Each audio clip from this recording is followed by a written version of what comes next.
Al pie del tiempo con Socorro Díaz.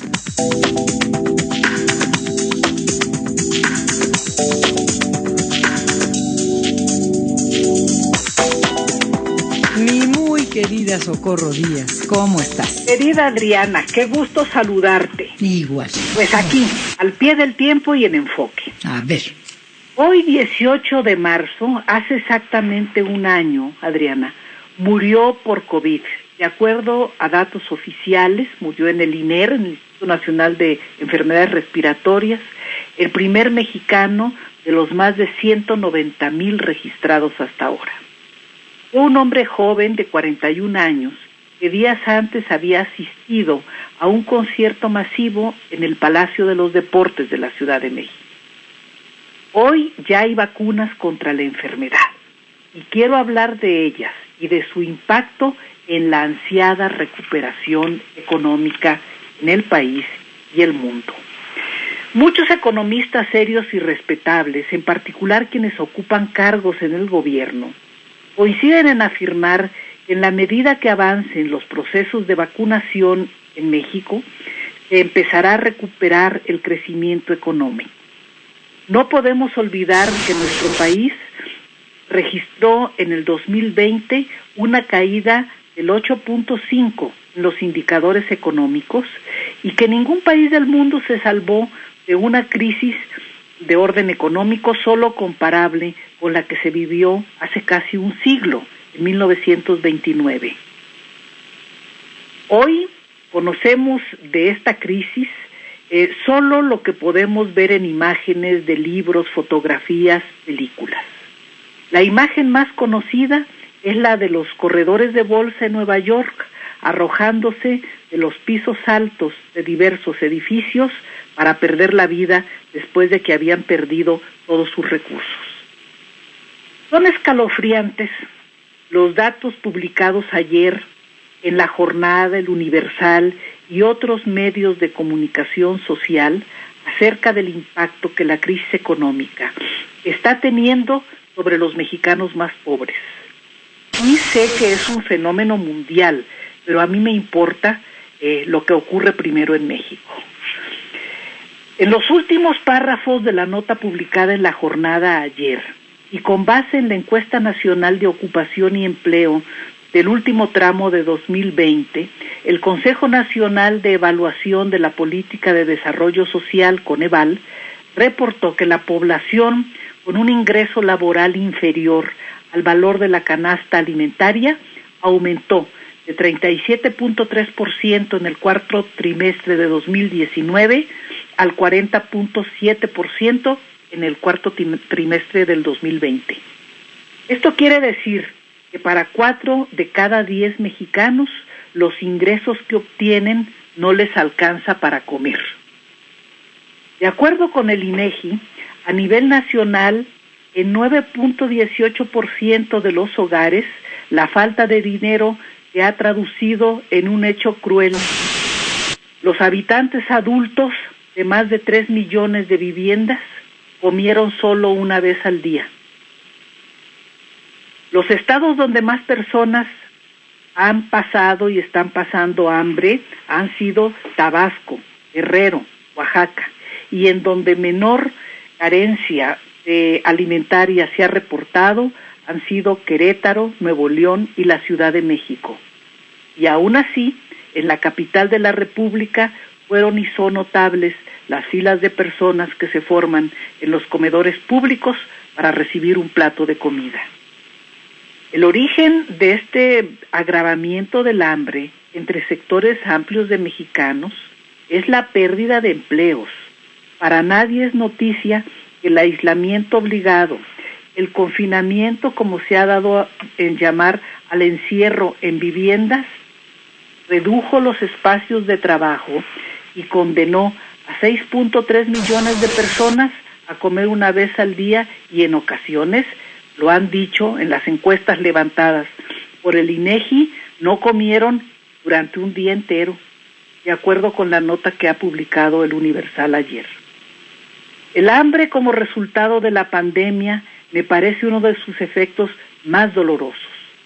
Soy sensible a esa realidad no porque la haya padecido, por el contrario, he padecido exactamente lo contrario, sino porque en la escuela primaria a la que fui me tocó ver a niños que se desmayaban en la ceremonia de honores a la bandera, y cuando se les preguntaba la causa, contestaban que solo habían desayunado una taza de té de hojas de naranjo. Cierto, cierto. Ay, sí, conozco sí. las manchas blancas en las caritas de los niños desnutridos. Anemia. Así es. Y me conmoví cuando el gran escritor, médico y nutriólogo brasileño Josué de Castro, en su libro clásico La geopolítica del hambre, ubica esas marcas como el santo y seña de los hambrientos, de los desnutridos, como acabas de decir.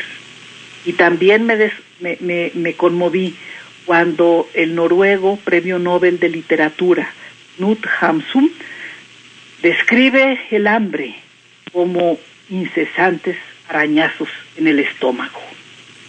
Por todas estas referencias, creo que junto con los millones de muertos y los más de 120 millones de infectados, el hambre que están sufriendo millones de personas en México y el mundo es una de los peores males de la pandemia viral que nos azota.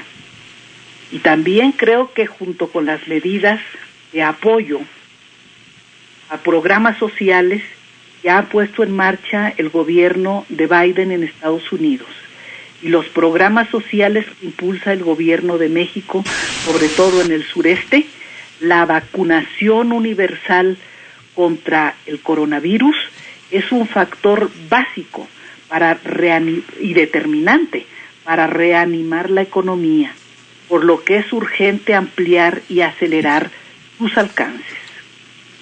La aplicación de las vacunas para los adultos mayores y luego para todos los adultos y jóvenes que de acuerdo con criterios médicos deban recibirla, debe quedar al margen de cualquier mezquindad político-electoral. Es lamentable, yo creo que es una lamentable coincidencia que tengamos este año elecciones y que al mismo tiempo se esté iniciando el proceso masivo de vacunación. Y sí quiero subrayarlo, las autoridades sanitarias deben estar al frente de los equipos de vacunación y los gobiernos estatales y municipales deben ser corresponsables de la organización y atención de las personas que reciban las vacunas. El choque registrado la semana pasada entre las autoridades municipales de los valles centrales de Oaxaca, de 11 municipios, en particular de Santa Lucía del Camino, Oaxaca, y la delegación de la Secretaría de Bienestar Social Federal, es un hecho penoso que no puede ni debe repetirse en ninguna parte del país. Para los medios, lo más destacado fue que unos supuestos agentes de seguridad privada al servicio de la delegada de Bienestar Social en Oaxaca sacaron pistolas, portaron cartucho, encañonaron al presidente municipal de Santa Lucía del Camino y además los policías locales los sometieron a estos hombres armados, y se los llevaron detenidos. Pero a mi juicio, lo verdaderamente reprobable y escandaloso, inmoral, repulsivo, es que la gente anciana no recibiera a tiempo su vacuna, para lo cual fue convocada, porque parte de las dosis enviadas fueron usadas para vacunar a promotores del voto, empleados, amigos y familiares de la delegada de Bienestar, según se denunció. Sí, y se escuchó en audios con mucha claridad que estaba convocando a eso, a sus amigos y a todos pues los simpatizantes de Morena, especialmente antes que estos adultos mayores. Empleados y conocidos, etcétera, ¿no? Familiares, córranle porque aquí tengo yo la vacuna y que los viejitos esperen en la fila, ¿no? No, que se vayan a su casa sin vacunar. Sí. Bueno, ya los habían tenido en la fila con esperanza. Así es, y asoleándose. Además. Así es, a su edad. La desviación de bienes, recursos y servicios que están destinados para salvar vidas,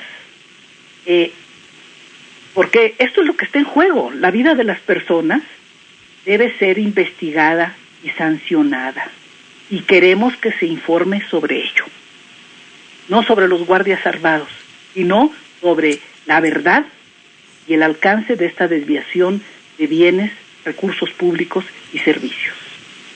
Igual creo que las pugnas y jaloneos políticos no deben castigar a los gobernantes eficaces que han puesto el ejemplo de cómo se organizan en verdad los eventos de vacunación. Es el caso de la jefa de gobierno de la Ciudad de México, Claudia Sheinbaum.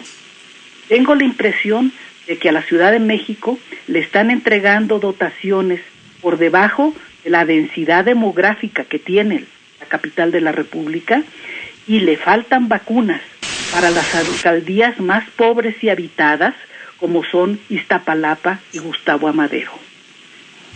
Y las vacunas van a ser un factor para alentar el crecimiento económico, generar empleos, mejorar los salarios disminuidos a la mitad como ahora, y combatir el hambre. No caben en la estrategia global de su aplicación retrasos, desvíos, ineficiencias ni mezquindades. Como siempre, contundente, tajante, inteligente. Me encanta siempre tu comentario. Nos encanta a todo el mundo tantas reflexiones que nos deja, Socorro. Muchas gracias, Adriana. Pues estamos en esta batalla, y creo de decir algunas verdades y de encontrar caminos rápidos para lograr que mediante un avance científico como es el encuentro de vacunas, tan rápido voy a decir en términos reales, uh-huh. Que puede ayudar a la recuperación económica, uh-huh. Al combate al desempleo y al combate al hambre. Yo creo que tenemos que impulsar esa política con la mayor claridad, con la mayor verdad, con la mayor eficacia. Sí. Que haga la vacunación universal y que podamos combatir los terribles males que la pandemia ha causado. Sí. A todos nos ha causado, pero en particular sí. A la gente más pobre de México. Y a las mujeres, sobre todo, para no variar, ¿verdad? Y para no variar a las mujeres. Constituyen la mayor masa desempleada en estas circunstancias. Sí. Ya para despedirnos hoy, me están carrereando, ya sabes cómo es este asunto. Aquí está Rocío Hernández con el chicotito detrás de mí, mirándome muy feo. Pero no puedo dejar irte, Socorro, sin que unos segundos, un minuto, comentes algo sobre el lamentable fallecimiento de Vicente Rojo. Ay, de veras lamento enormemente la ausencia, la muerte de Vicente Rojo. Pienso que no solo es uno de los iniciadores, creadores del arte abstracto en el país, difusores, sino también que por su conducta, por su comportamiento ético, social, sí. Por su convicción política, aportó tanto sí. a la creatividad comprometida con la realidad social de nuestro país, al que llegó procedente de Barcelona, procedente uh-huh. de España, uh-huh. muchos años, y en el que desarrolló su vida y dejó sentado un ejemplo de genio creador sí. que no está reñido con el compromiso social. Punto. Y cuánta razón tienes. Estaba viendo una fotaza en el periódico de La Jornada, con fecha del 18 de septiembre de 1984, la víspera a la aparición del primer periódico de La Jornada, y están revisando pruebas. Es una fotaza, de veras. Está Carmen Lira, que entonces era subdirectora y ahora directora, Carlos Payán, está Humberto Musacchio, mi querido Miguel Ángel Granados Chapa, que fue mi jefe en Radio Educación hace algunos ayeres, y están Gabriel García Márquez, que fue padrino de La Jornada, y Vicente Rojo. Vicente Rojo creó el diseño del periódico La Jornada, ¿no? Así qué foto es. Esa. Y qué regaló recuerdos. Además muchas litografías para que La Jornada, el entonces director fundador de la jornada, mi amigo Carlos Payán, pudiera obtener recursos, ¿no? Yo en una circunstancia difícil para la jornada fui beneficiaria de un regalo de Payán, de un cuadro de Vicente Rojo, de una litografía, porque tuvieron problemas. En los años primeros yo era directora del periódico El Día, y entonces en esos años un día se les descompuso la imprenta. Entonces me llamaron como a las 2 de la mañana para decirme que me estaba buscando el Carlos Payán para pedirme que si le podía sacar pues de urgencia absoluta, si le podíamos imprimir en los talleres del periódico El Día. Digo, la jornada, la edición de la jornada. Les dije que por supuesto mandaran las placas para empezar la impresión. Se resolvió esa cuestión de emergencia, porque para un periódico dejar de publicar, diario, dejar de publicar un día es verdaderamente... Entonces, algún día el periódico La Jornada se imprimió... En las imprentas del Día, y entonces a los 2 días, una cosa así, recibí un regalo de Carlos Payán, que hemos tenido una relación muy cordial cuando vive en México, y me mandó una litografía de Vicente Rojo. Así es de que también fui beneficiaria en las paredes de mi casa de su arte y de su creatividad. Y de amistades que has ido cosechando a lo largo de la vida. Ay, querida Socorro, pues muchísimas gracias. Gracias a ti, Adrián. Un gran abrazo. Igualmente, vamos a